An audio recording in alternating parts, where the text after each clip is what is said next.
Conference, I now want to introduce a very brave young woman who you saw in the film, whose father has been in prison for 65 years in Burma for political activity. Wainin Winton.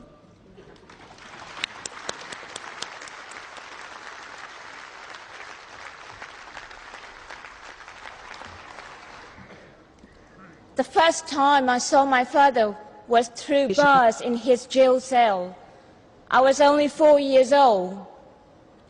He had been arrested for his part organizing the 1988 protest against the military dictatorship in Burma.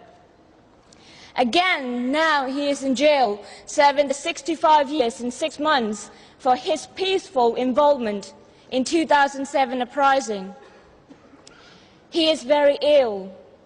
He has a heart condition, but he's been denied the medical treatment that he needs to stay alive. But my father is just one of the over 2,200 political prisoners in Burma. Many have been tortured, are kept in the terrible conditions, and are denied proper medical treatment. In the past 3 years, the numbers of the political prisoners in Burma have almost doubled. Yet, the generals in Burma are trying to tell the world that they are reforming. In November, they are holding elections, but these are not the elections that will bring real change in Burma. These are elections designed to maintain dictatorship. The only changes will be the changes of clothes for some soldiers. We will end up with the same dictatorship with civilians' faces. Our suffering will continue. The facts on the ground tell the real story of what is happening in Burma.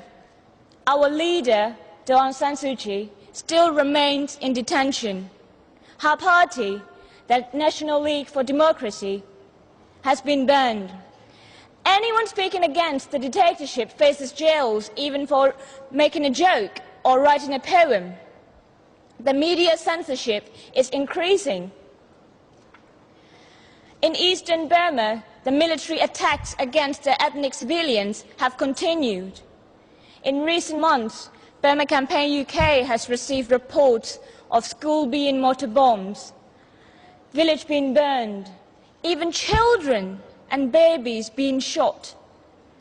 In the past 15 years, more than 3,500 villages have been destroyed. These are not the acts of the regime about to bring democracy to my country. These are the acts of brutal killers who will never give up their power voluntarily. I would like to take this opportunity to say my thank you to Labour Party for its support while in government. The Labour government was first of the one government in the world to reject the election for the sham that they are. You took the lead in pushing for stronger targeted economic sanctions from EU. You took the lead in pushing for global arms embargo. I would like to say my special thank you to Mr. Gordon Brown and Mr. David Miliband as Prime Minister and Foreign Secretary to take strong such personal interest in helping our struggle for freedom. We are very grateful. But I cannot say the same about United Nations. We have seen lots of statements about concerns from the UN Secretary General, but no action. Again and again, the regime in Burma gives promises of reform that they never keep. Again and again, the United Nations say, let's wait and see if they change. While they wait and see, political prisoners die in prison. While they wait and see, women are raped. While they wait and see, more villages are burned. Generation after generation of children have to grow up in poverty and fears. Their childhood lost. The UN and other countries' governments seem content to sit back and do nothing. These things cannot be allowed to continue. The generals in Burma, they are not immune to pressure. It is just that the right kind of pressure hasn't been applied yet.